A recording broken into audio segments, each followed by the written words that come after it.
그래서 오늘은 하느님의 집인 성당에 관해서 뭐 다 알고 있는 건데 요거를 조금 더 깊이 있게 설명을 드리도록 하겠습니다. 예. 성부와 성자와 성령의 이름으로 아멘. 하늘에 계신 우리 아버지, 아버지의 이름이 거룩히 빛나시며 아버지의 나라가 오시며 아버지의 뜻이 하늘에서와 같이 땅에서도 이루어지소서. 오늘 저희에게 일용할 양식을 주시고 저희에게 잘못한 일을 저희가 용서하오니 저희 죄를 용서하시고 저희를 유혹에 빠지지 않게 하시고 악에서 구하소서. 아멘. 성부와 성자와 성령의 이름으로 아멘. 예. 오늘도 굉장히 바쁘셨을 텐데 이렇게 이제 함께 오셨습니다. 예. 어떻게 투표는 한 사람이 된 것 같아요? 네, 하여튼 선거를 하면서 이렇게 너무 그런 원수같이 지내지 않으시면 좋을 것 같아요. 뭐 가족끼리 부부간에 막 그러는 분도 있다고 그러더라고요. 그래서 왜 우리가 그거 가지고 원수같이 되나? 무슨 정치인들이 그렇게 아주 만들어 놓은 그런 주장에 우리가 놀아나지 않으면 좋을 것 같아요. 그들의 주장에 우리가 끌려다니면 정치인들이 계속 그런 장난질을 한다고요. 그러니까 그러지 않도록 우리가 좀 하시면 좋을 것 같아요. 그래서 오늘 강의 내용은 성당입니다. 성당. 이제 개신교는 교회라고 그러고 우리는 성당이라. 이게 이제 그런 용어가 왔다 갔다 하는데 그것에 대해서 정리를 딱 해드리겠습니다. 여러분들은 그것에 대해서 정확하게 누가 얘기하면 전달을 하면 됩니다. 성당에 대해서 말씀을 드리겠습니다.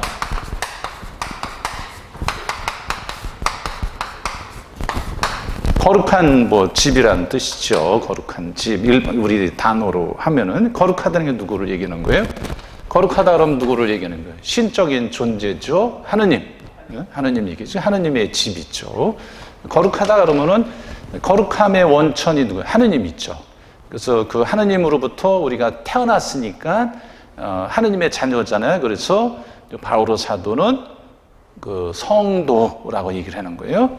여기서 나온 단어가 우리는 하느님, 거룩하신 하느님으로부터 태어난 존재, 거룩한 아들이니까, 자녀들이니까 성도라고 얘기해요. 네?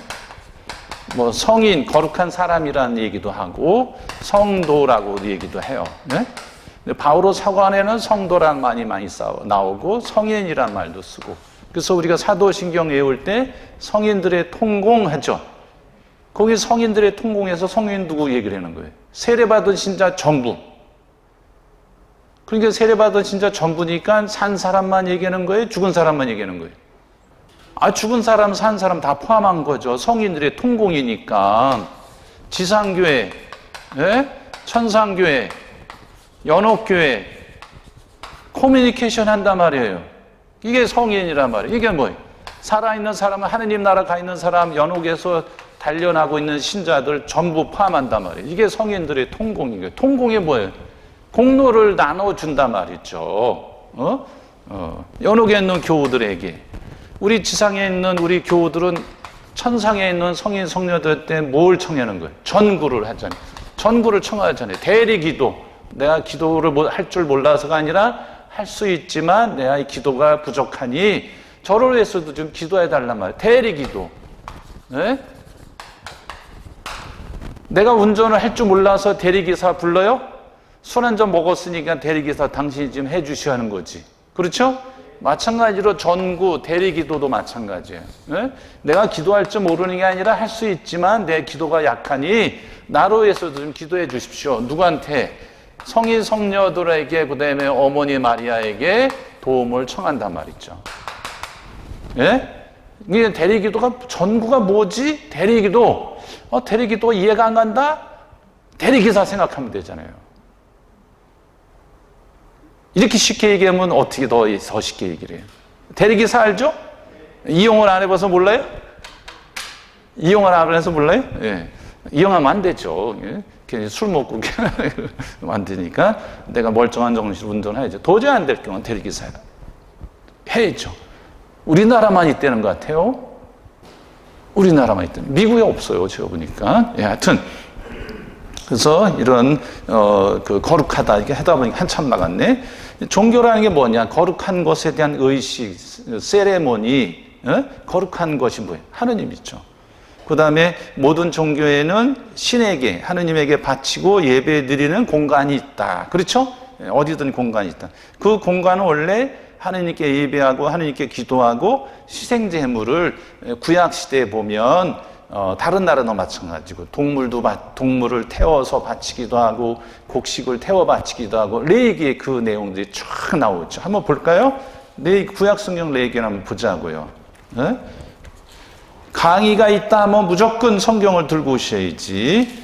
레위기 1장부터 쭉 보면은 제사 규정에 관한 얘기가 쭉 나와요. 예? 6장까지. 예? 번제물, 속죄제물, 친교제물, 예? 쭉 나와요. 예물의 머리에 손을 얹는다, 곡식을 태운다, 뭐 그런 표현들이 계속 나와요. 그래서 번제라는 게 뭐예요? 태우는 거예요. 태우는 거예요. 태울 번자니까. 제자 뭐예요? 제물 제자를 태운다 말이죠. 태워서 하느님께 바친다 말이죠. 곡식 중에서 곡식 제물, 동물도 바치고, 그리고 속죄, 내 죄값을 치르는 제물을 바치는 속죄 제물, 이거 다 바친다 말이죠. 그 희생 제물, 네.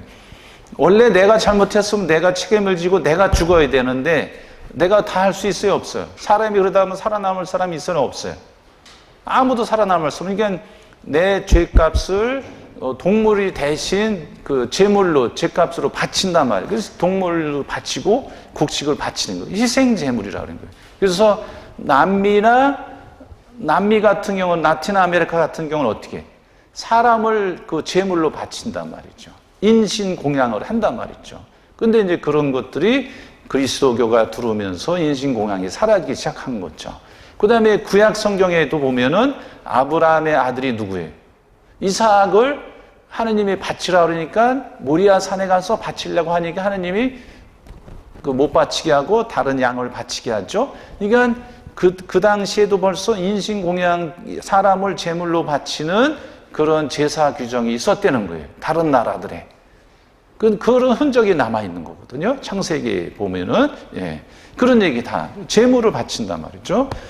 그 다음에 그런 희생 제물을 올리기 위해서 경계로 에워싼 곳. 여기 경계. 여기가 바로 거룩한 곳이다. 이렇게 이제 경계를 해놓는단 말이죠. 그래서 그런 것들을 신전이라고, 건물을 질 경우에 신전이라고도 하고, 그 다음에 영어로는 템플 그러면 무슨 절을 얘기하는데 그렇지 않고 거룩한 곳.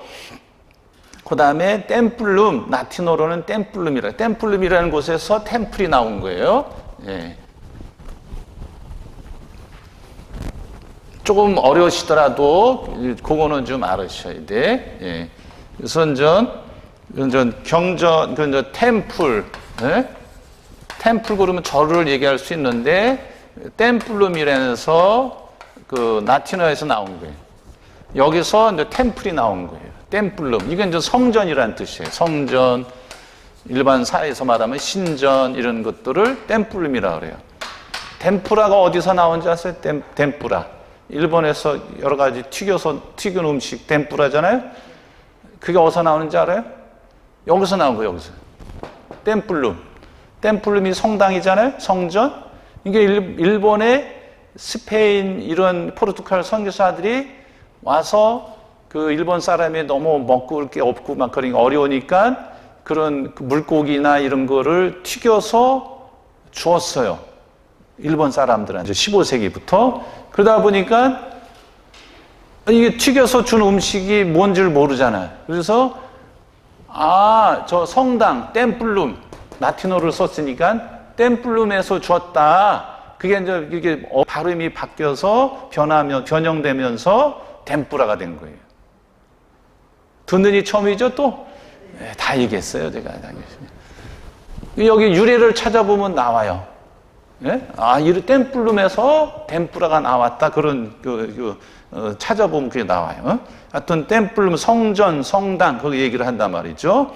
거기가 접두어로 잘라낸 땅이다. 이게 구분시키기 위해서 이곳의 거룩함과 저곳에 속된 것을 구별하기 위해서 땅을 잘라냈다는 말이다. 댐은 또한 뻗치다, 잡아당기다라는 뜻도 있어요. 제단 앞에, 성당에 가면은 앞에 이렇게 좀 단상이 있죠? 그걸 제단이라고 그래요. 위에 올라와 있는 걸 제단, 그 다음에 그 위에 있는 나무로 된, 직사각형으로 된 거를 제대, 예? 예. 그 식탁이에요, 식탁. 최후의 만찬 지내는 자리니까. 예. 그래서, 제단 앞에서 공간을 신중하게, 공간을 이렇게 비워놨잖아요. 성당이 있는데 거기만 따로 딱 구별져 놨잖아요. 그렇죠? 비워놨다는 그런 말이다. 또 종교학자들은 템플룸은 템푸스에서, 템푸스라는 말은 저기에요. 그 시간이라는 뜻이에요. 시간. 라틴어로 시간이라는 뜻이에요. 시간. 무슨 얘기 하셨죠? 시간이라는 어원이 거기서 템플룸이 나왔다. 템푸스에서 템플룸이 나왔다. 그래서 그 어원이 같다. 그래서 그런 어떤 움직이는 사람이 공간적인 측면은 템플룸이라고 하고 그런 그 시간을 템푸스라고 하는데 이런 시간과 공간이 그런 거룩한 곳에서 이루어지잖아요. 그렇죠? 예. 그래서 이제 템플룸이 이제 그런 의미를 가지고 있다. 그래서 그리스도인들이 하느님께 예배드리는 장소이며 건물인 성당은 거룩함을 공간적으로 성별한 곳이고 그리스도의 제사가 이루어지는 제대와 제단은 신중하게 비워진 거룩한 장소이다. 나의 집은 모든 민족들을 위한 기도의 집이다. 마르코복음 11장에 나오죠. 그는 공간적으로 성별된 공간을 말한다. 이 공간적인 의미의 템플룸이죠. 그 다음에 그러니 깨어 있어라. 너희가 그날과 그 시간을 모르기 때문에 어떤 사건을 완성하기 위한 결정적인 시간이자 성별된 시간을 말해요. 구별된 시간이니까 모두 똑같은 일상적인 시간이 아닌 거죠. 그렇죠? 예. 주일은 성별된 시간이 그냥 똑같은 그냥 요일이에요. 똑같은 요일이 아니라고요. 주일은 하느님을 위해서 구별된 따로 떼어진 시간이란 말이죠. 오케이? 그래서 템푸스 시간이라고 얘기하는 거예요. 그래서 하느님을 위해서 따로 떼어진 공간, 템플룸. 오케이? 그래서 앞에 있는 댐이 같은 그런 어떤 하느님과 관계되는 시간과 공간의 의미로 쓰였다는 거죠. 무슨 얘기 하셨죠? 예. 하느님의 집은 우리가 사는 땅에 공간적으로 성별한 템플룸이자 공간 성당이자 시간적으로 그 성별한 템푸스다. 하느님의 집은 하느님께 그 희생 제사를 드리는 공간을 성소, 거룩한 장소라고 하는데 이거는 어떤 하느님의 예배를 하느님께 경신예 예절을 드리기 위해서 구별된 공간이면서 동시에 그런 어떤 특정한 날에 특정한 시간에 하느님께 예배를 드리니까 어떻게 특별한 시간이니까 이거를 템푸스라고 그러는 거예요. 근데 이제 그 앞에 템이라는 단어가 같은 그런 거룩한 그 의미를 쓰여질 때 그 어원이 같은 데서 나왔다는 거죠. 그 얘기를 지금 하고 있는 거예요. 예. 그래서 이제 그런 이런 성소라고 그래요. 성소. 예? 거룩한 장소. 예. 성당이라는 말도 쓰지만 그 구약 성경에서는 성소라는 말을 써요. 성소. 성당이라는 말은 우리 한국에서 이제 우리 그 신약에 와서 쓰기 시작한 거고 성소, 거룩한 장소라는 뜻이에요. 거룩한 장소라는 뜻이에요. 그러니까 하느님께 특별히 그런 하느님을 위해서 특별히 구별된 그런 장소를 성소라는 말을 써요. 구약 시대의 가장 중요한 성소가 어디예요? 예루살렘 성전 있죠. 그렇죠? 예루살렘 성전이 구약시대 아주 최고의 성소, 거룩한 장소예요. 그런데 북쪽 이스라엘이 나눠지면서 예루살렘 성소에 갈 수가 없으니까 북쪽 이스라엘 사람들이 성소를 만들었는데 거기 어디냐면 베텔이라는 곳이에요. 여기에 이제 베텔이라는 성소를 정해놔요. 근데 나중에 다 무너지지만, 예루살렘 성전만 남았다가 예수님 시대 이후에 완전히 무너지죠. 몇 차례 부서지고 전쟁으로 무너지기도 했지만은, 가장 중요한 성소는 예루살렘이다. 거룩한 장소는. 여기서 야훼 하느님께 예배를 워십을 지냈던 곳이기 때문에 여기를 최고의 성전. 그래서 이스라엘의 남자들 12살 이상 된 사람은 무조건 1년에 3번을 가야 되는 거예요. 저 멀리 살아도 1년에 3번은 가야 되는 거예요. 그러다가 이게 예루살렘 성전이 파괴되니까 어떻게 해? 각 지역마다 남자 10명만 있으면은 그 회당을, 시나고가를 짓기 시작한 거예요. 오케이? 예. 각 지역마다 남자 10명 이상만 있으면 다 회당을 짓기. 여기 갈 수가 없으니까. 그렇죠? 예. 그래서 뭐 지금 우리가 지금 저 코로나로 인해서 지금은 미사를 하지만 재작년만 해도 미사를 올 수 없는 상황이 된 거예요.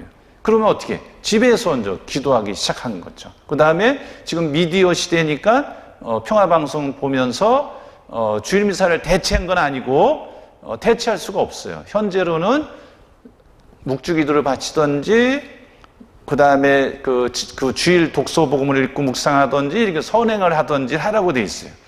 비디오가 대체할 수 있는 건 아닌 거예요. 현재로는. 예. 하여튼 그게 이제 현재 우리 교회 가르침으로 돼 있어요.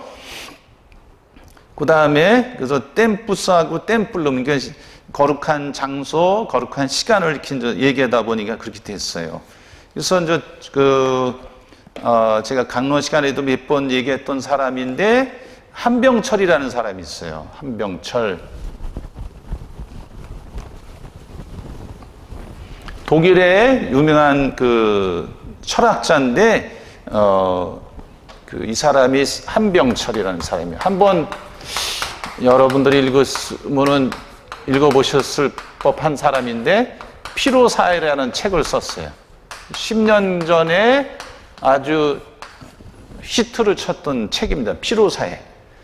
현대인들이 왜 우울증, 정신질환 이런 병이 왜 생겼을까?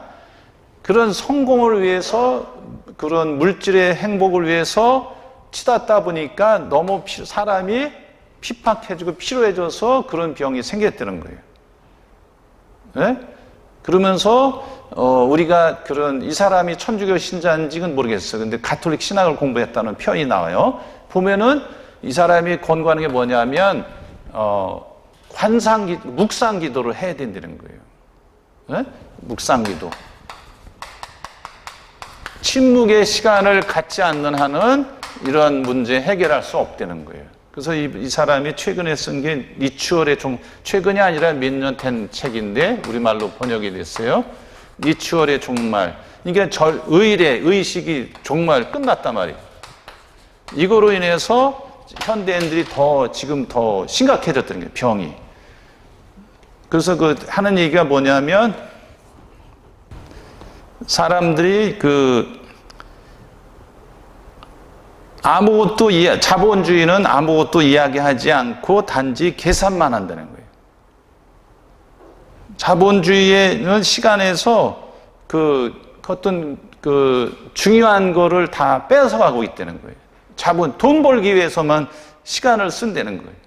예? 그래서 이것 때문에 사람과의 관계 또 사람 개인도 피폐해지고 있다는 거예요. 그래서 이게 리추얼이라는 게 우리로 말하자면은 주일, 미사, 불교로 말하자면은 어떤 불교 법회, 참선, 개신교로 말하면 예배 이런 거를 놓침으로 인해서 자본주의가 너무 빠져 있어서 돈 버는 데만 전부 시간을 쓰고 있다 보니까 이런 거룩함을 놓치고 있다는 거예요. 우리 현대인들이. 그래서 여러 가지 20세기 전에 없었던 그런 질환들이 생기고 있다는 거예요. 이 사람이 이제 그런 얘기를 좀 하고 있는 거예요. 예. 그래서 템푸스도 같은 요것도 그런 의미를 가지고 있는 거죠. 그렇죠? 예.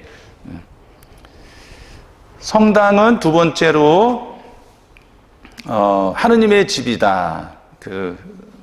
하느님이 당신이 하느님이 어디 공간에 머무르지는 않잖아요. 그런데 하느님께서 내가 머물 곳을 내가 여기에 머물겠다 이렇게 이제 하셨어요. 누구한테 얘기했냐면 이스라엘 백성이 처음으로 하느님이 머무실 곳을 건물을 지었는데 그 건물이 예루살렘 성전이에요. 예루살렘 성전을 처음으로 솔로몬 임금 때 지어요.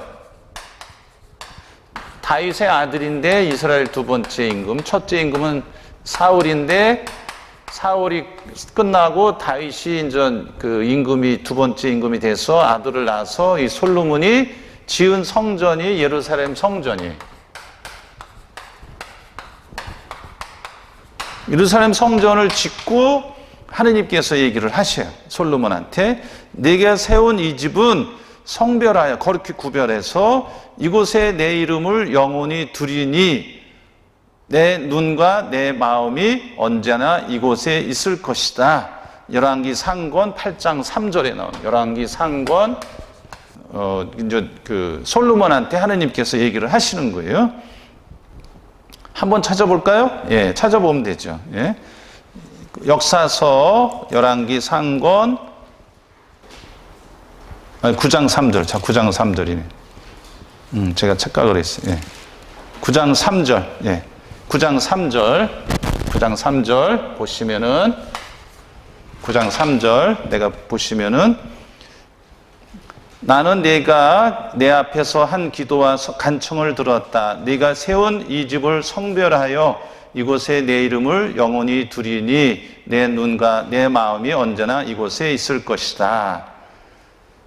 그렇죠? 예, 9장 3절. 그래서 하느님께서 머물 곳이 하느님이 어느 공간에 제약을 받으면 하느님이 아니잖아요. 그렇죠? 그런데 하느님께서 이스라엘 백성 솔로몬을 찾아와서 집을 지으라고 하고 내가 이곳에 너희들이 와서 간청하고 기도하면 이곳에 머물겠다고 말씀을 하시는 거예요. 성당은 이처럼 하느님께서 당신 백성, 그것도 당신을 거부하고 잘못을 저지른 당신 백성 위에 머무르시려고 지어진 집이 성당이다. 따라서 성당이란 하느님께서 세상을 얼마나 사랑하셨는지를 드러내는 건축물이다. 하느님이 어느 공간에 머물 수 있어요? 없어요? 머물러서는 하느님이 아니지. 그렇죠? 예. 시간과 공간 안에 우리는 제약을 받아야 안 받아요? 우리 죽음은 시간의 제약을 받은 거잖아요. 예?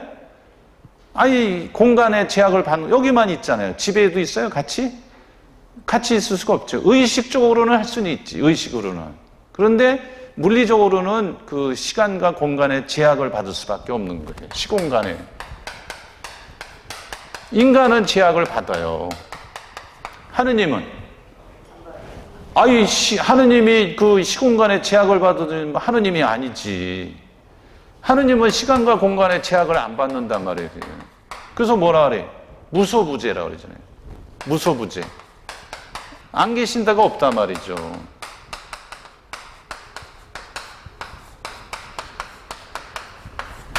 무소부재. 안 계신 곳이 없어요. 하느님은. 그게 하느님이지. 우리 인간처럼 시공간의 제약을 받으면 어떻게 하느님이야. 시간과 공간의 제약을 받지 않는 하느님께서 내가 이곳에 머물겠다고 정소를 정한 거는 우리 인간을 사랑하시기 때문에 그래서 정소를 정한 거죠. 그렇죠? 예, 오케이? 예. 그 다음에 그 하느님의 집이다 이렇게 하신 거예요. 우리 안에. 그 다음에 성당의 역할, 가톨릭 교회 교리서가 있어요. 우리 두꺼운 거. 지금 여러분이 갖고 있는 건 예비신자 교리서고 이 책을 만들기 위한 그 텍스트가 표준 그 교리서가 있어요. 두꺼운 거. 거기에서는 뭐라 그러냐면 성당의 역할.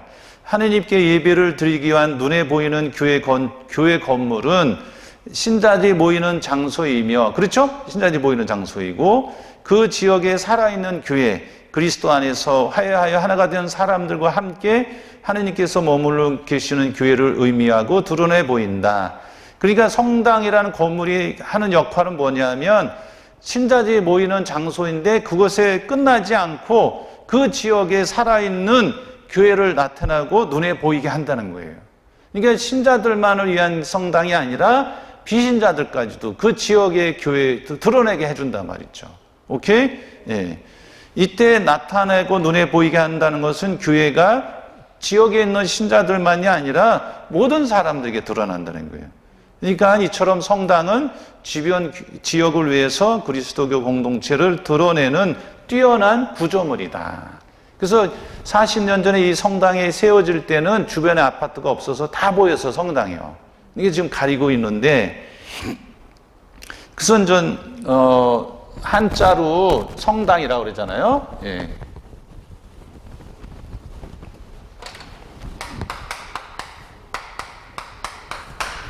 당자잖아요. 그렇죠? 예. 집당자. 이게 상자고, 이거 흙 위에, 바닥 위에, 예?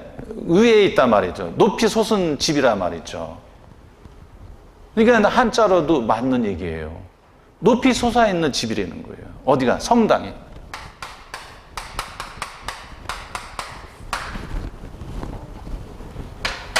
의미가 그렇게 돼 있어요. 제가 한자 찾아보니까 높은 언덕에 지어진 집, 예.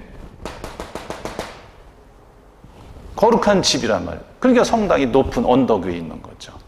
옛날 성당을 보면 지금은 도시화돼서 땅이 여의치 않아서 그 상가도 있고 평지에 다 있고 그렇지만 옛날 명동 성당 보면 그 높은 언덕에 있는 거죠. 그게 종현이에요, 종현.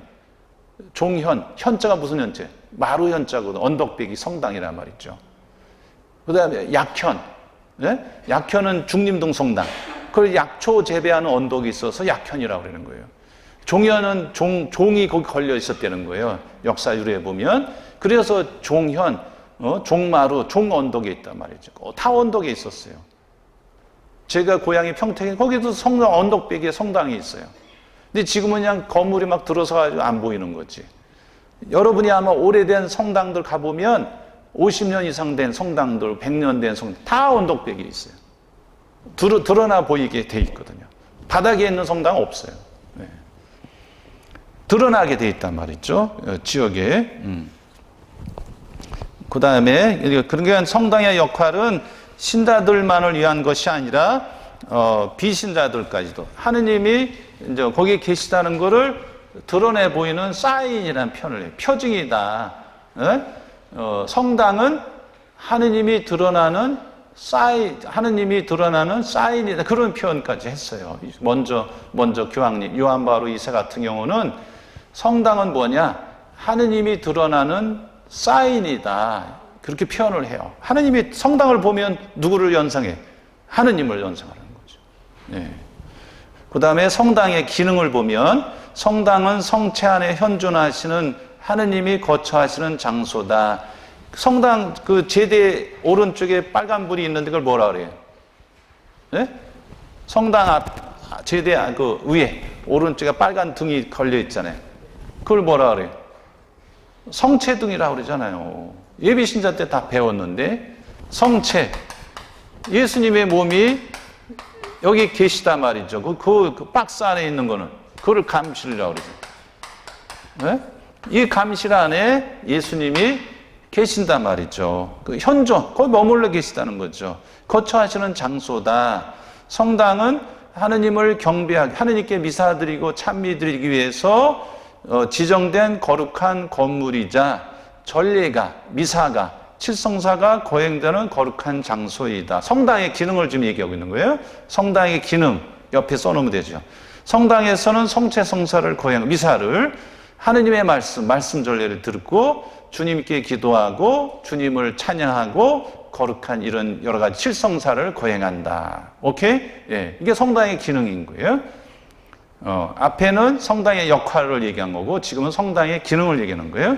그 다음에 또 성당에 또 이제 그 여러 가지 의미가 있어요. 성당에 여러 가지 그 표현을 하고 있어요. 성당은 신자들이 미사나 전례에 참여하기 위해서 모이는 장소다. 그렇죠? 예, 이런 단순한 의미도 있고 그래서 성당이 어떤 집인지를 말해주는 짧은 표현이 많이 있다. 성당은 하느님의 집이다. 그 다음에 성체 안에 현존하시는 하느님께서 거처하는 장소다. 성체가 모셔져 있으니까. 그 다음에 만인이 기도하는 집이다. 모든 사람이. 그 다음에 하느님을 경배하기 위해서 지정된 거룩한 건물이다. 그렇죠? 예, 하느님께 이제 미사도 드리고 찬미도 드리고 기도하니까 하느님께 경배 드리는 거잖아요. 신자들이 미사나 전례에 참여하기 위해서 모이는 곳이다. 그렇죠? 예, 성당에 이제 어떤 기능에 따라서 이렇게 이제 표현을 하는 거예요. 그렇죠? 예, 여러 가지 성당이 어떤 곳이냐, 그에 따라서 표현을 달다. 하느님을 위해서 성별된 곳이니까. 그 다음에, 성체 모시고 있는 곳이다. 그 다음에 모든 사람이 기도하는 곳이다. 하느님을 경배하기 위해서 미사 드리고 찬미 드리고 하기 위해서 지정된 거룩한 건물이다. 또 신자들이 미사나 전례를 하기 위해서 모이는 곳이다. 이건 성당의 그런 어떤 역할에 따른 의미라고 볼 수 있겠습니다. 그 다음에 6번째는 이런 하느님께 대한 관계에 대한 건데 성당은 또 우리를 위한 집인 거예요. 무슨 얘기 아셨죠? 예, 제목을 하느님의 집 성당 했지만 하느님의 집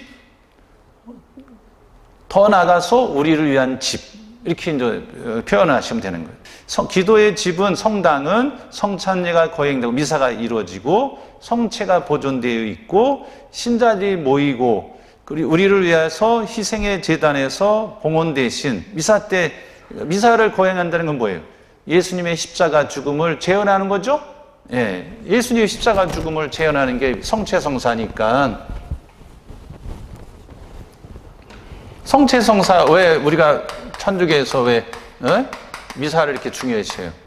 예수님의 십자가상 제사를 재현하잖아요. 십자가 위에서의 제사. 예수님의 십자가 죽음은 우리 인간을 위한 속죄의 제사다 말이죠. 본 예수님이 제물이시고 당신이 사제로 당신의 제물을 바치신 거를 십자가상 제사. 이 십자가상 제사를 재현하는 게 뭐예요? 성체성사란 말이죠. 사제를 통해서 미사가 이루어지는 것은 예수님이 사제를 통해서 그 십자가상 제사를 그대로 하시고 계시는 거예요. 그렇죠? 예, 이거를 재현이라고 하는 거예요. 그래서 이거를 십자가상 제사를 현재화한다 그래요. 현재화한다. 과거의 사건이 있지만 과거의 사건에 머물지 않고 사제가 미사를 드릴 때마다 이 십자가상 제사가 이루어지기 때문에 미사는 십자가상 제사의 현재화다 얘기를 하는 거예요. 그래서 시간 개념에 있어서 기억은 뭐예요? 기억. 네? 과거죠? 예, 그걸 뭐라 그래요? 과거의 현재라고 그래요. 기억. 과거의 현재죠?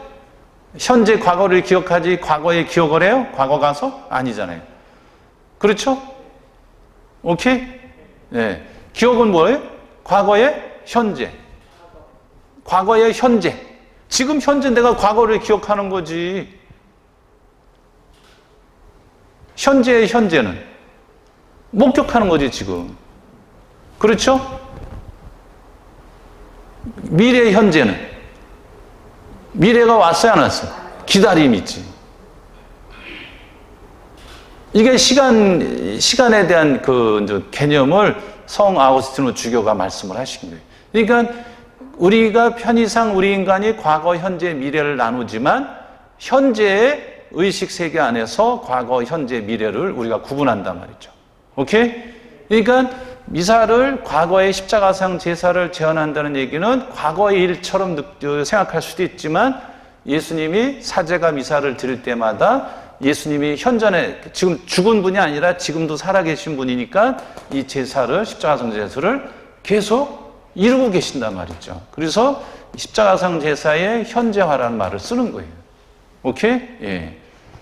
무슨 얘기 하셨죠? 좀 어려운 표현인데 이게 성 아우구스티노 주교님이 고백록이라는 책에서 시간에 대한 얘기를 하면서 그 얘기를 해요. 과거의 현재, 현재의 현재, 미래의 현재. 이거는 현재의 구분을 하는 거죠. 우리가 의식세계 안에서.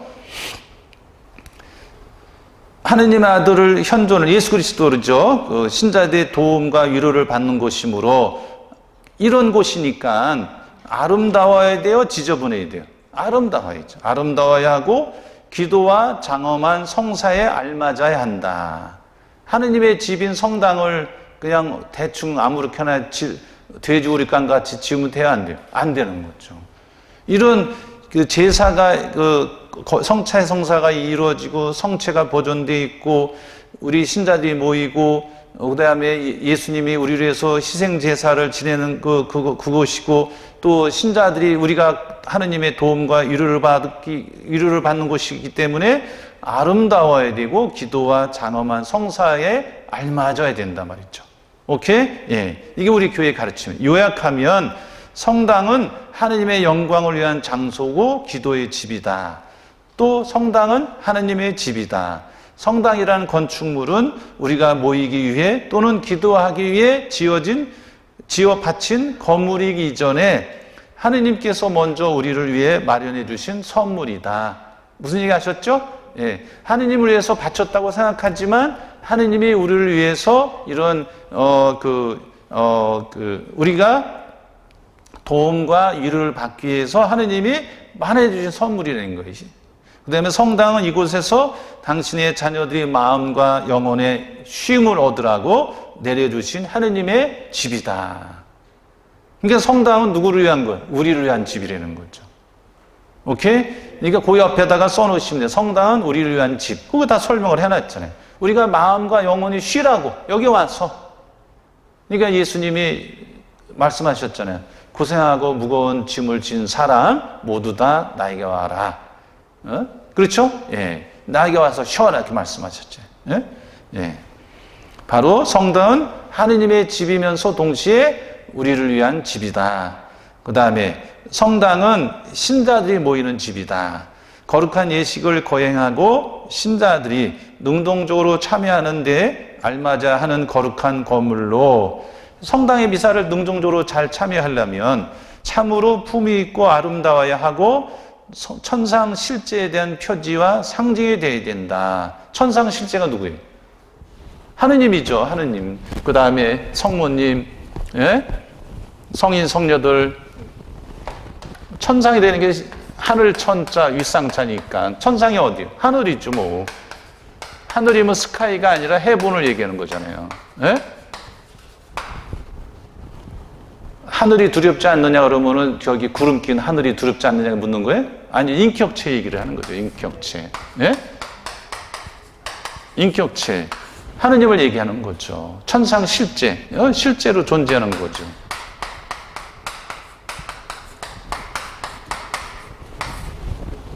천상 실제가 누구예요? 하느님을 얘기하는 거죠. 그치? 그러니까 뭐 십자가도 있고 그 다음에 여러 가지 성상도 있고 뭐 이런 게 다 있는 거죠. 거룩한 행위를 거행하고라는 말은 하느님의 집을 신자들이 능동적으로 참여한다라는 말은 하느님 백성의 집을 뜻한다. 무슨 얘기 하셨죠? 예. 신자들이 능동적으로 참여한 하느님 백성의 집이라는 의미를 담고 있대. 그래서 성당은 하느님께서 머무는 집이지만 그 집은 당신의 백성 가운데 있고 그 안에 당신의 백성이 모이는 집이라는 거예요. 무슨 얘기 하셨죠? 신자들이 모이는 집이다 이렇게 생각을 하시면 돼요. 이렇게 설명을 해놨는데 성당 건축에 대한 어떤 평신도 서울대 교수가 썼어요. 그래서 그걸 참고를 했는데 이렇게 어렵게 써놨어요. 제가 읽어보니까 신자들이 모이는 집이다 이렇게 생각하면 되는데, 예. 하여튼 근데 매주, 그렇죠? 주일마다 매일 하느님을 경배하고 찬미하며 미사를 올릴 수 있는 거룩한 건축물, 마음이 괴롭고 하소연 곳이 없을 때 주님을 찾아 기도드릴 수 있는 본향, 본 고향을 얘기하는. 본 고향이 어디요? 하느님 나라 천당이죠. 본향, 예? 본향, 본래 고향, 예? 본래 고향을 본향이라고 그러잖아요. 그렇죠? 예, 본향이라고 그러잖아요. 그 다음에 본향, 하느님의 나라. 예, 우리가 이 세상에 온 거 아니에요, 그렇죠? 본향과 같은 거룩한 건축물. 그러니까 이 미사는 성당은 하느님 나라를 벌써 미리 보여주는 표지인 거예요. 하느님 나라를 미리 보여주는 거예요. 그래서 본향과 같은 거룩한 건축물 얘기를 하는 거예요. 신앙을 같이 하는 사람을 형제자매라 부르며 봉사하고 하느님 말씀을 공부할 수 있게 지어진 건축물, 이런 사람들이 모이기 위한 건물을 성당이라고 한다. 무슨 얘기 하셨죠? 예. 예. 그 기도 드릴 수 있는 곳, 그 다음에 영어 처치는 건물인 성당은 물론이고 그곳에 모인 사람들을 나타내기도 한다. 이거는 잘 우리가 써야 되는데,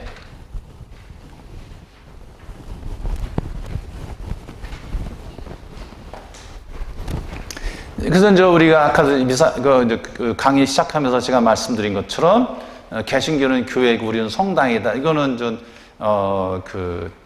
맞는 말은 아니죠. 틀리고 그 문제가 아니라 맞는 말은 아니죠.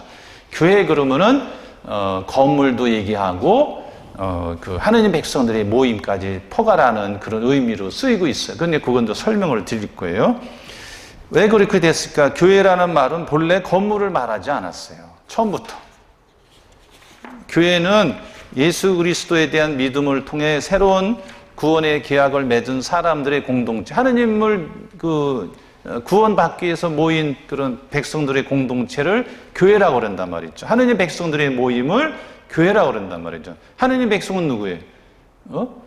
구원의 약속을 입은 사람들 아니에요? 그렇죠? 그 사람들의 모임 공동체를 교회라고 그런단 말이죠. 그래서 이제 불러 모은 사람들이라고 하여 에클레시아라고 그랬어요. 에클레시아. 원래는 그리스 말로 에클레시아라고 그래요. 네? 에클레시아. 그리스 말로 에클레시아라고 그래요. 아마 여러분들이 우리 교회 서적을 보다 보면 그런 표현이 나올 거예요. 좀 알고 계시면 좋을 것 같아요. 그리스 말로 에클레시아라고 그런다. 우리 성경에서 말할 때, 성경에서 교회를 말할 때 사용한 그런 에클레시아, 이 단어는 자기 집에서 나와 어떤 공적인 장소에 나오도록 부름을 받은 사람들의 모임이라는 뜻이다. 네.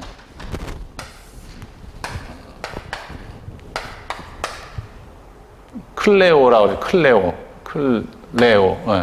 네. 어디서부터 벗어나서 나와서 클레오, 부르다라는 뜻이에요. 부르다. 네? 여기서 누가 저기 밖에서 누구 나오세요 그러면 어떻게 해? 밖으로 나가죠? 그러니까 여기 강당이라면 강당에서 밖으로 나간다. 불러서. 네? 여기서 이게 플러스 돼서 에클레시아라는 단어가 나온 거예요. 그러니까 어디서 누가 불러서 밖으로 나간 거죠. 그렇죠? 불러서 누가 부른 거예요. 불러서 간 거예요. 모임에 간 거예요. 그런 거 원래 의미는, 그러니까 교회 용어로 쓰이기 전에 그리스 문화권에서 그렇게 쓰인 거예요. 불렀단 말이에요. 불러서 모였어. 예. 이게 여러분들이 불러서 모인 거죠? 이게 에클레시아라는 얘기죠. 예. 그래서 그 공적인 장소에 나오도록 부름받은 사람들의 모임, 이게 이제 에클레시아인데, 이것이 세상에서 나와 하느님께로 가도록 부름을 받은 백성이라는 뜻으로 바뀌기, 교회 용어로 이제 쓰이기 시작한 거예요. 무슨 얘기 하셨죠? 처음부터 교회 용어가 아니라 일반 사회 용어였는데, 이 교회 사회 용어를 우리가 차용을 한 거죠. 그렇죠? 그러면서 의미가 좀 달라진 거죠. 오케이? 무슨 얘기 하셨죠? 예. 그 다음에 초기 그리스도인들은 성경에 나와 있는 전례를 거행하기 위해 건물을 사용했지, 신을 위한 성전이나 기념물로 건물을 사용하지 않았어요. 처음에는 성당을 진 게 아니라 어떤 주일마다 모여서 미사를 드리기 위해서 건물을 사용하기 시작한, 이건 가정교회라는 말을 쓰죠. 그래서 어디는 가족교회라는 말도 쓰고 막 그러는데, 그래서 어떤 절대자 신을 위한 성전이나 건물을 사용하지 않았어요. 처음부터 하지 않았어요. 그래서 성당은 하우스 오브 더 처치, 교회의 교회의 집, 그 다음에 도무스라는 라틴어는 집이라는 뜻이에요. 에클레시아니까 교회의 집이죠. 교회의 집이죠. 교회의 집. 하느님께서 불러내 모인 사람들의 집, 하느님 백성의 집, 전례회중의 집. 전례회중이라는 게 뭐예요? 뭘 했자니까, 무리중자니까 미사에 모인 사람들의 그런 집이라는 뜻이죠.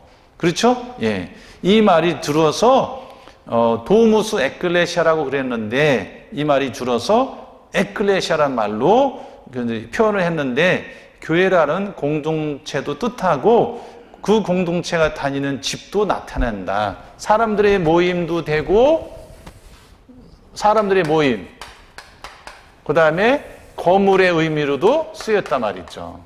오케이? 그러니까 지금 교회라고 하면은 하느님 백성들의 모임이라는 표현도 되고 거물도 된단 말이죠. 오케이? 그러니까 거기 우리 성당이 있고 지금 철산 성당으로 되어 있지만 천주교 철산, 그러니까 철산 천주교에 써도 문제가 없고 천주교 철산 성당에도 문제가 없고 두 가지 의미를 다 포함하고 있으니까. 오케이? 예. 무슨 얘기 하셨죠? 교회라고 하면은 모임의 장소도 되고 모임의 그런 그 모임도 되고 건물도 되고. 오케이? 예. 근데 지금 우리는 그냥 성당이라고 하면은 건물의 의미도 있고 그다음에 모임의 의미도 있고 문제가 뭐예요? 교회 성당 넘나들면서 쓰는데 문제가 없다. 무슨 얘기 하셨죠? 예. 그 용어를 잘 써야 돼요. 예. 그러니까 그 공동체의 뜻도 있고 공동체에 다니는 집, 예? 그 건물의 의미도 있는 거죠. 교회라를 나타내는 다른 말로 처치라고 말이 있어요. 처치, 영어로 처치라고 그랬죠. 이것은 그리스어 키리아콘이라는 말에서 나온 건데, 예, 주님과 집, 건물이라는 두 단어가 합쳐진 거, 키리. 예? 조금 어려울 수 있는데,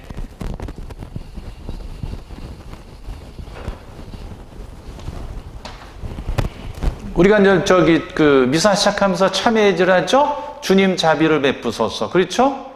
주님 자비를 베푸소서. 이게 이제 그리스 말로 이거 주님이라는 뜻이에요. 주여, 뭐, 혹격을 하면 주님. 그렇죠? 예. 그래서 이제 구약시대에 하느님 이름이 그 모세에게 주어진 하느님 이름이 뭐예요? 야훼죠. 근데 이게 이제 하느님의 이름을 함부로 부를 위험성이 있으니까 그 부르지 않고 신명, 하느님의 이름 사문자, 신명 사문자, 하느님 이름 넉사자, 예. 신명, 하느님 이름 하나, 둘, 셋, 넷, 사문자, 예? 이거를 지금 영어 알파벳으로 제가 옮겨놓은 거예요. 히브리 말로 이렇게 돼 있는, 예? 이렇게 이제 왼쪽으로 쓴단 말이죠. 이 사람들은. 이게 이제 이거를 나오면 하느님 이름이 야훼가 나오면은 함부로 하느님 이름을 부를 위험성이 있으니까 이 단어가 나오면 야훼라는 단어로 읽지 않고 아도나이라고 발음을 했어요. 특이하죠? 안 특이해요? 이렇게 써면 이렇게 발음해야지. 이렇게 발음을 했어요. 아도나이라고. 예? 나의 주님이라는 뜻이거든요. 예. 이렇게 발음을 했어요. 이 사람들이. 예? 특이하죠? 근데 이것이 이 단어가 그리스말 성경으로, 우리말 성경으로 번역되듯이 그 당시에 2000년 전에 그리스어로 번역되면서 이런 단어가, 야훼라는 단어가 나오면 무조건 퀴리오스로 번역을 한 거예요. 오케이? 무슨 말 하셨죠? 예. 그래서 키리에 엘레이손 한 거예요. 미사 중에 주님 자비를 베푸소서, 키리에, 주여. 이게 혹격이 됐으니까, 주여, 엘레이손, 자비를 베푸달란 말이죠. 이 기도문이 여기 들어온 거란 말이에요. 그래서 자비송이라고 그러는 거예요. 오케이? 예. 그래서 주님과 퀴리아, 퀴리오스, 퀴리아가 되죠. 퀴리아콘, 그 건물, 이게 합쳐진 말이에요. 따라서 처치는 주님의 장소, 주님의 집, 하느님의 집을 의미한다. 무슨 얘기 하셨죠? 예. 영어로도 그 표현할, 에클레시아라는 단어도 있지만, 퀴리아콘이라는 그리스 말도 또 있는 거예요. 근데 영어로는 처치라고 했지만, 그거는 공부 좀 하는 사람들이 쓰는 표현이고요. 그런 후대에 와서는 에클레시아라고만 쓰는 거 아니라 퀴리아콘이라는 단어도 썼다. 그거 많지는 않지만, 예. 근데 그거를 아마 영어로 처치라고 번역을 하는 것 같아요. 영어 책을 보면. 예.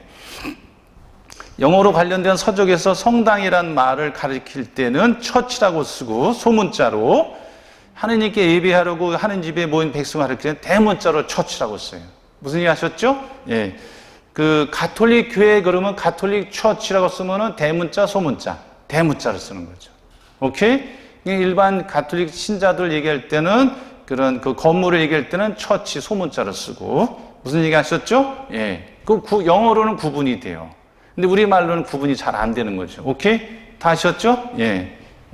그 다음에 우리 교회에서 거룩한 장소가 어디냐, 성소가 어디냐, 거룩한 장소, 그거를 좀 상식적으로 알아둘 필요가 있는 거예요. 거룩한 장소는 하느님 경배를 위해서 전례서에 규정된 예식으로 봉헌되거나 전례서가 있어요. 전례. 예? 전례서. 그러니까 아무거나 만들어서 하는 게 아니라 교황청에서 인준한 전례 예식서가 있어요. 미사 경본도 마찬가지고 그 칠성사도 마찬가지고 거기에 맞춰서 예식서에 맞춰서 미사도 드리고 칠성사도 거행하고 그 다음에 성당 봉헌을 해야 돼요. 그렇지 않으면 그거는 무효인 거 무효. 예? 무슨 얘기 하셨죠? 그거 얘기 규정된 전례서에 규정된 예식으로 봉헌되거나 전례가 뭐예요? 전례가 뭐예요? 예? 전례가 뭐예요? 전례가 뭐예요?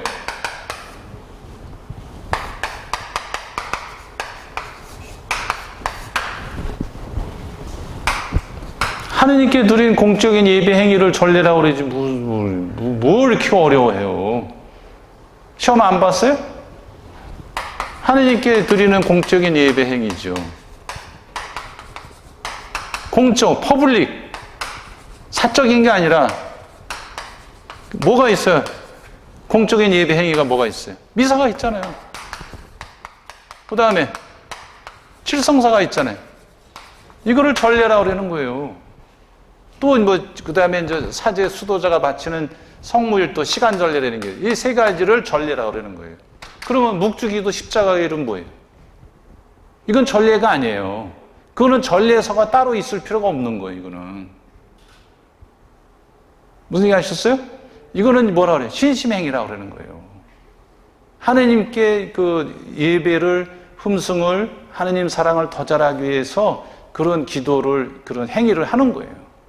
십자가의 길, 묵주기도 이런 건 다 신심행위라고 그러는 거예요. 오케이? 예. 그래서 거룩한 장소는 그런 규식에 따라서 봉헌되거나 이게 성당 40년 조금 되기 전에 성당을 지어서 하느님께 봉헌했단 말이죠. 바쳤단 말이죠. 그 다음에 축복을 했어요. 그 축복된 장소를 말하는데 그 장소로는 성당, 경당은 또 말씀을 드릴 겁니다. 성지, 뭐 제가 있었던 수리산 성지, 미리네 성지 이런 다 주교님이 와서 다 축복을 한 거예요. 그냥 무조건 성지가 아니에요. 공적으로 이곳은 거룩한 장소입니다. 거룩한 땅입니다 하고 주교님이 와서 축복하게 돼 있어요. 그래야지 거룩한 장소가 되는 거예요. 예. 오케이, 알았죠? 예. 그래서 경신에 하느님께 예배를 드리는 그 장소이므로 불경스러운 위험이 있는 일에 사용돼서는 안 된다. 불경스럽다는 건 누구 다 알죠. 근데 그것은 성지나 성당이나 이런 데 와서 이상한 행동을 하게 놔두면 안 된다는 거죠. 그래서 막 여기 들어와가지고 그냥 정치 집회하고 난리치고 그러면 그거를 빌려주면 안 된다는 거죠. 성당 그 건물 안에 그걸 빌려주면 안 된단 말이죠. 예. 그럴 위험성이 있는 거죠. 예.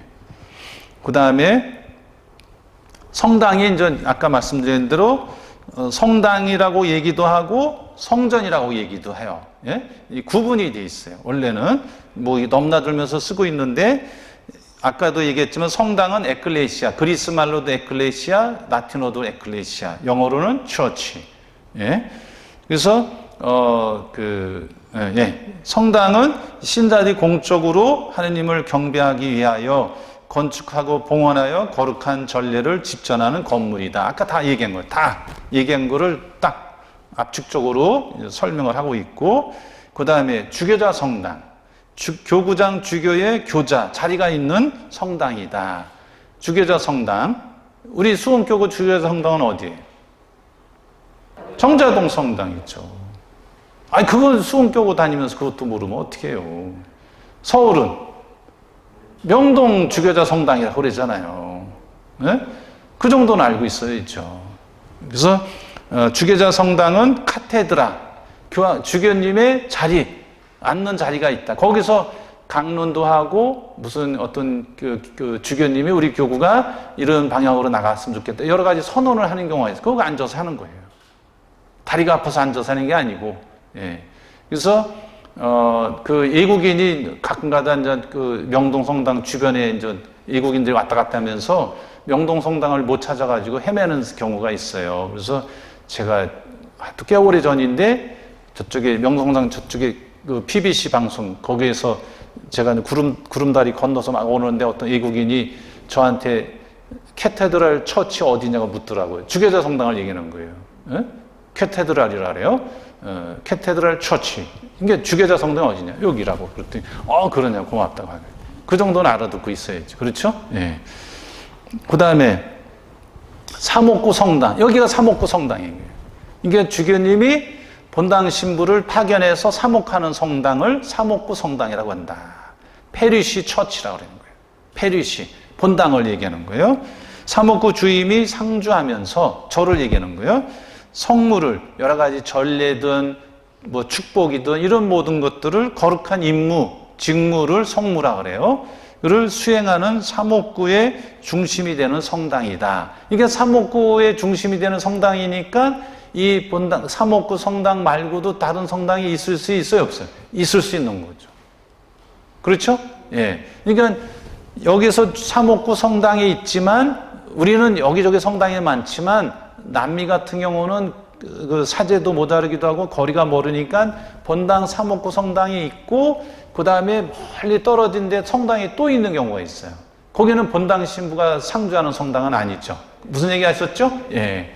그러니까 본당 신부가 어떤 다른 보좌 신부나 누구 신부를 파견해서 지내게 할 수 있죠. 근데 거기는 본당 사목구 성당은 아닌 거예요. 오케이? 예, 그 얘기를 좀 하고 있는 거예요. 예. 그 다음에 성전이 또 있어요. 성전. 바실리카라고 그래요. 바실리카. 그냥 뭐 영어로도 바실리카, 라틴어도 바실리카. 옛부터 중요한 성당을 성전이라고 일컫는다. 오래전부터. 예? 어떤 성당이라도 사도자의 허락, 사도자라는 건 교황청을 얘기하는 거예요. 교황청. 사도의 자리. 응? 사도가 누구예요? 12사도 중에 베드로 사도의 자리. 베드로 사도가 거기 바티칸 언덕에 무덤에 묻혔잖아요. 베드로 성당 지하에 있잖아요. 그래서 이제 사도자 하면 교황청을 얘기하는 거예요. 교황청. 바티칸. 얘기를 합니다. 그래서 사도자에서 말했다. 교황청에서 말했다. 바티칸에서 말했다. 누가 하는 거예요? 교황님이 말씀하셨다는 얘기죠. 오케이? 예. 이게 사도자의 허락 없이는 이거는 바실리카 대성당이다 할 수가 없다는 거죠. 무슨 얘기 하셨죠? 예. 바실리카 성당이 오래전부터 있는지 보면은 어디 성당이 나와요. 대성전, 바실리카 대성전, 마요루, 바실리카 마요루. 영어로는 메이저라고 발음하고 라틴어로는 그 J가 모음이에요. 그래서 마요루라고 그래요. 마요루. 대성전은 바실리카 대성전이 어디냐면 성 베드로 대성당. 그걸 바실리카라고 그래요. 오케이? 알으셨죠? 예. 성 바오로 대성전. 로마 시내 가면 4개 성당이 대표적이에요. 성 마리아 대성전. 그 다음에 나테라노 대성전. 지난번에 11월 달에 있었죠? 나테라노 대성당 축일. 그렇죠? 그래서 이 대성당이 4개가 바실리카 대성전이다. 이거 아셔요?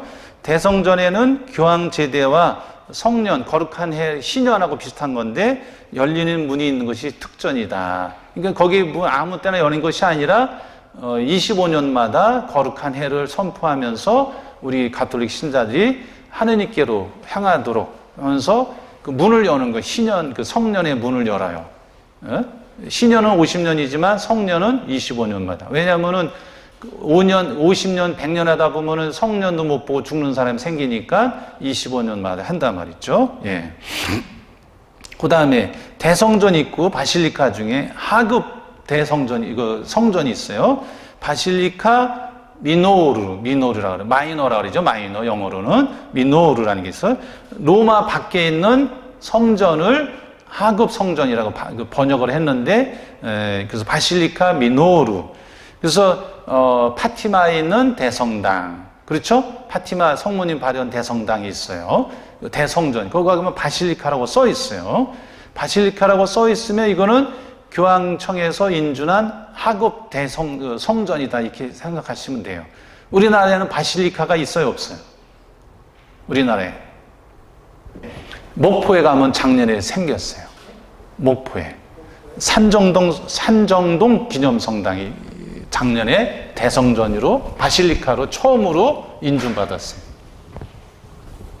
목포에 가면 산정동 성당이라고 했어요. 목포. 산정동 바실리카.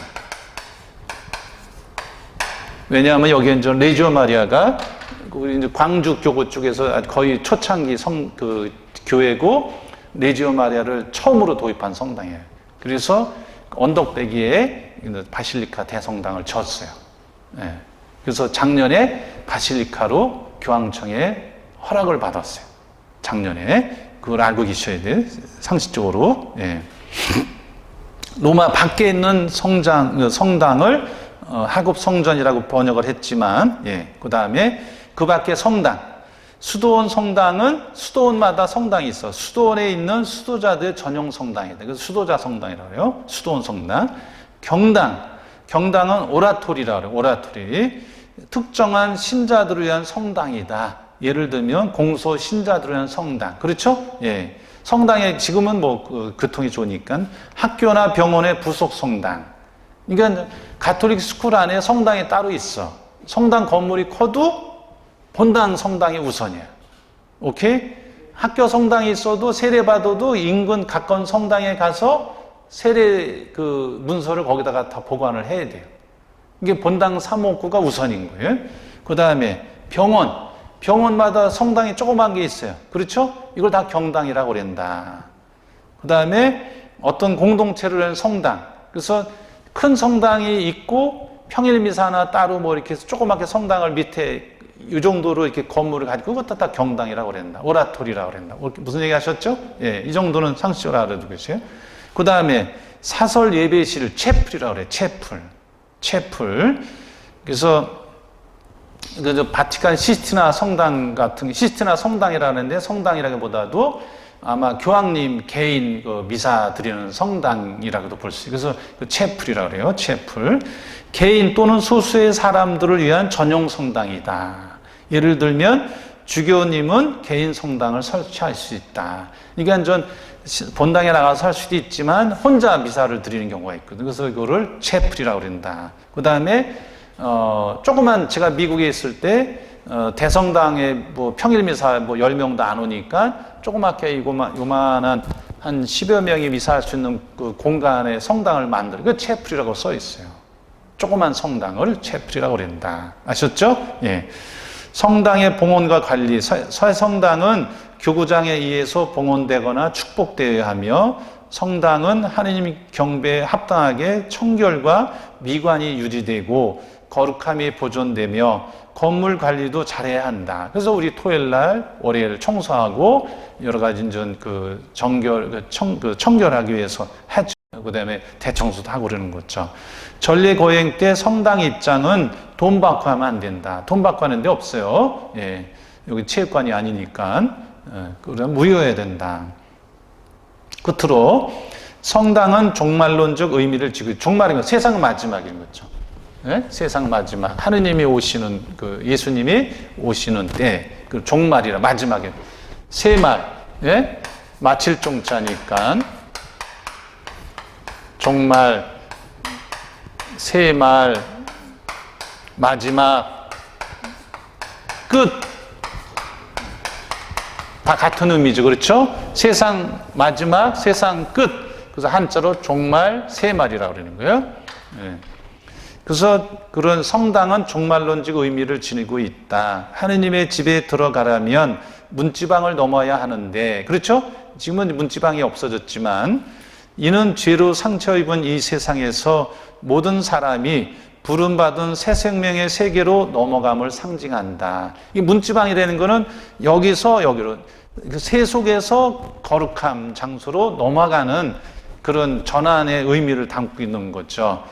넘어감을 상징한다. 가시적인 눈에 보이는 성당은 하느님 아버지의 집을 상징한다. 하느님 백성은 이 아버지의 집을 향해 나가고 있으며 아버지께서는 그곳에서 그들의 눈에서 모든 눈물을 닦아주실 것이다. 우리가 힘들고 괴로우면 어디로 와요?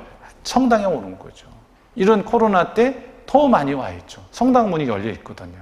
밤새도록 열지는 않지만, 그러므로 성당은 문이 활짝 열려 있어 누구든지 환영하는 하느님의 모든 자녀들의 집이기도 하다.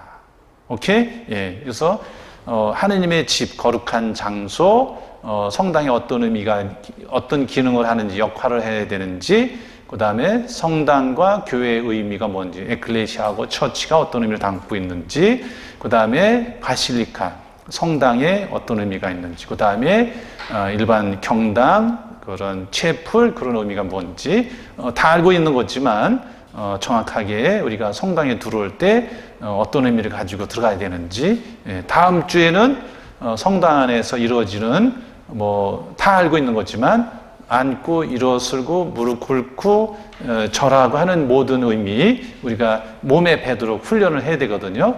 그거를 하고 그 다음에 예수님에 관한 거 이렇게 이제 하겠습니다. 고맙습니다.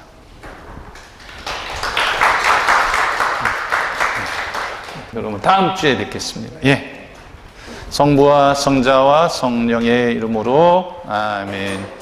영광이 성부와 성자와 성령께 처음과 같이 이제와 항상 영원히 아멘. 성부와 성자와 성령의 이름으로 아멘.